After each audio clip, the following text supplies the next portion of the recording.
Fala galera, Canel aqui. Hoje nós vamos continuar do capítulo 17, intitulado Sobre Tomires, Rainha das Amazonas.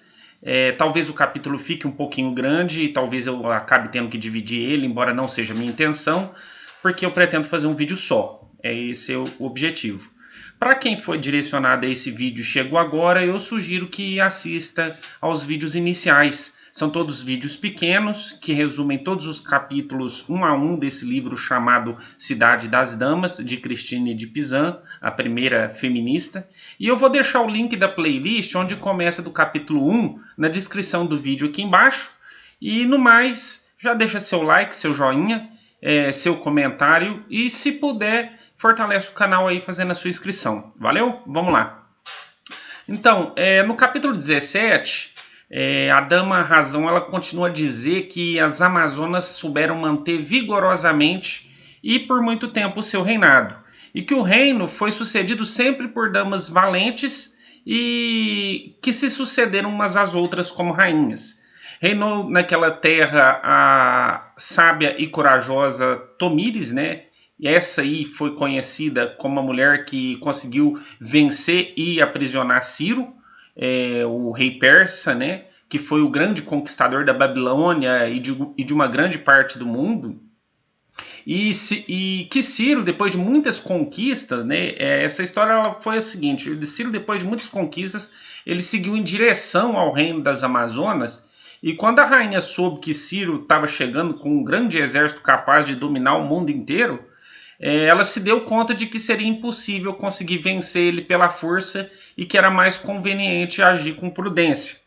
E ela deixou Ciro, depois de muitas conquistas, né, ela deixou Ciro adentrar em suas terras sem resistência alguma e armou emboscadas nos pontos mais estratégicos, nas montanhas, nos bosques, né, onde Ciro ficava desprevenido, por assim dizer, né?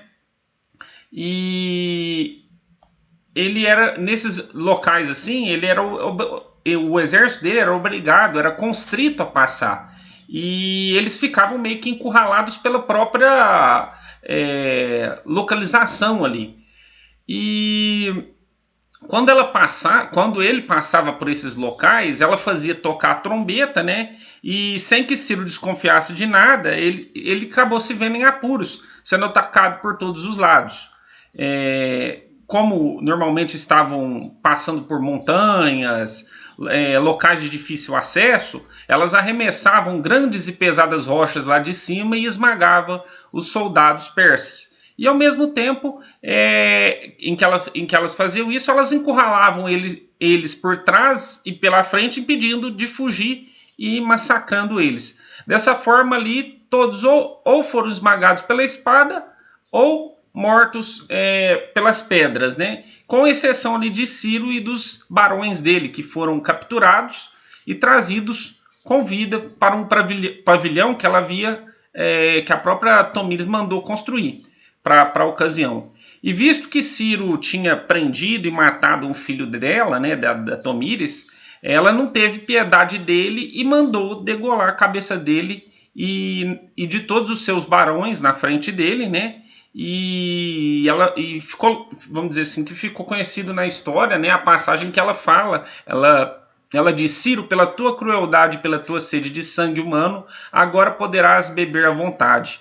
E assim ela cortou a cabeça dele, colocou em uma bacia no qual havia recolhido o sangue dos barões. E parece, né, que a Christine de Pizan, naquela época, ela já havia escrito um livro chamado Livre de la Mutation de Fortune e outro chamado Epistre de Oteia.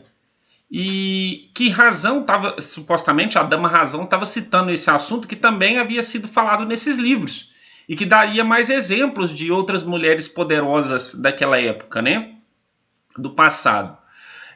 A questão aqui, né, será que realmente essa rainha Tomires existiu de verdade, né? Pô, a gente não ouve falar, a gente ouve falar de Ciro um pouco mais porque ele realmente conquistou a Babilônia, né? Inclusive, esse episódio, de certa forma, é narrado na Bíblia. Para quem conhece, tem aquela história, eu acho que é Daniel, acho que é contada em Daniel, né? que o reino da Babilônia era banhado por rios, né, cercado por rios ali, então não tinha como invadir. Aí em um dia Deus fez com que aquela água ali secasse. Eu acho que foi efeito das marés, ou não sei se desviaram o curso do rio, e aí a água ficou baixa e o exército de Ciro foi capaz de entrar na Babilônia e pegar quem que era o rei? Eu não me lembro mais. Pegou o rei babilônio desprevenido, né? Mas, então, o Ciro é conhecido, mas ninguém nunca ouve falar de Tomíris, né? Que foi a mulher que, em tese, venceu Ciro. Então, a Tomíris, ela foi uma princesa que ela reinou sobre os Masságetas, que era uma confederação de pastores nômades da Ásia Central, do leste do Mar Cáspio, onde hoje, né, é parte dos territórios ali do Turcomenistão, Afeganistão, Uzbequistão, Cazaquistão, né? Tomíris, ela montou um exército ali para se defender contra um ataque de Ciro o Grande. O império do Ciro era chamado de Império Aquemênida. E, em tese, ela derrotou e o matou em 530 a.C., embora isso seja um pouco discutível, né, porque Heródoto menciona que esta foi apenas uma das muitas histórias relacionadas com a morte de Ciro o Grande. Tomíris, ela é referida por vários escritores antigos, entre os quais o primeiro é Heródoto. Heródoto, para quem não sabe, é considerado o pai da história, né? Ela também é mencionada por Estrabão, Polieno, Cassiodoro e Jordanes. De acordo com os historiadores gregos, o Ciro tinha sido vitorioso na sua primeira incursão lá nos Masságetas. Seus conselheiros sugeriram colocar uma armadilha para os citas, né? Eles deixaram ali um acampamento aparentemente abandonado, que continha uma grande quantidade de vinho. Os pastores citas não estavam acostumados a beber vinho, foram lá, beberam, se embriagaram, né, porque não eram o que eles eram acostumados a beber ali para aqueles locais. Ali naqueles locais ali eles eram acostumados a usar haxixe e leite de égua fermentado, né? E eles se embriagaram ali com o vinho, ficando em um estado de estupor ali, e os persas atacaram enquanto seus oponentes estavam incapacitados, e derrotando-os e capturando inclusive o filho da Tomíris, que era o Espargapises, general do exército dela. Dos 1/3 dos masságetas que lutaram, foram mais capturados do que mortos. De acordo com Heródoto, Espargapises convenceu Ciro a remover ali os obrigados dele, né, e permitiu assim que ele acabou cometendo suicídio enquanto ele estava no cativeiro persa do Ciro. E Tomíris, quando ela ficou sabendo, ela enviou uma mensagem para o Ciro denunciando a traição e com todas as suas forças desafiou ele para uma segunda batalha. E na luta que se seguiu, os masságetas tiveram superioridade, né?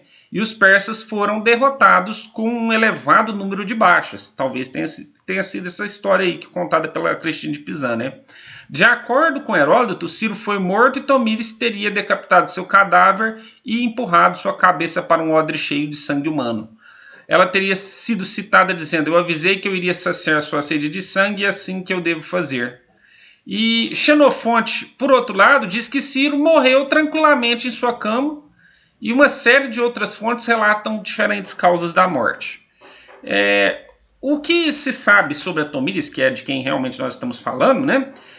Muitos gregos falaram sobre ela, né? Que ela derrotou e matou o persa Ciro o Grande, o fundador do Império Aquemênida, durante sua invasão e pá, né? O Heródoto, que a gente citou ali agora, ele viveu de 484 a 425 a.C. E é o mais antigo dos escritores clássicos que falam sobre a vida dela, escrevendo quase 100 anos mais tarde, né, mais tarde dos relatos aí. Sua história era bem conhecida e se tornou lendária. Estrabão, Polieno, Cassiodoro e Jordanes também escreveram sobre ela, né, num livro chamado A Origem e a Ação dos Godos, Getas.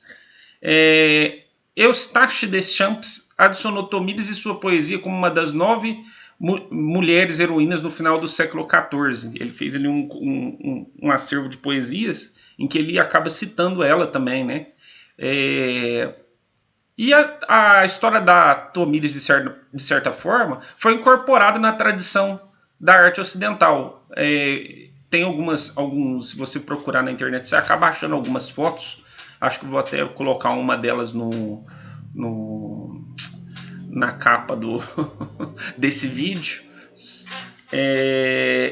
que é alguns retratos que foram feitos por pintores famosos como Rubens, Allegrini, Luca Ferrari, Mattia Preti, Gustave Mureaux, também escultor Severo Calzeta de Ravenna, entre outros muitos artistas que retrataram a vida dessa Tomíris, né? Só para deixar claro, o nome dela na língua real seria Tan Raiz, né? Tam Raiz, algo assim.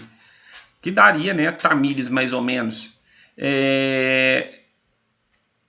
Também, né, o nome Tomíris foi adotado, inclusive, na taxonomia zoológica, né? Para colocar nomes, né? Para o grupo espécie Tomíris de Lepidópteros da Ásia Central. Também Tomíris é o nome dado a um dos planetas menores. E o nome Tomris ou Tomares tornou-se muito popular na Ásia Central e na Turquia nos séculos 20 e 21. O livro Os Olhos de Tomíris, de 1984, é um livro de poemas e histórias, escrito pelo autor uzbek Khurshid Dravon, né? É um livro conhecido. Ditos de Tomíris também, outro livro que tem o nome dela, é um livro de 1996 de poesia escrito pelo poeta uzbek Halima Chudoiberdieva. E Tomíris lidera a civilização também, ela é citada até nos jogos, né? Ela também é citada no jogo de videogame 4X Civilization 6, desenvolvido pela Firaxis Games. Então é uma personagem que, a meu ver, ela acabou ficando esquecida, né? A gente quase não ouve falar dela em lugar nenhum, né? Talvez devesse ter sido mais mencionada, né? Acho que é porque a sociedade ela acabou se acostumando com o modelo do homem invasor, do homem conquistador de mundos e planetas, e pouco se fala, né, sobre mulheres guerreiras. E eu achei isso muito interessante. E é isso aí.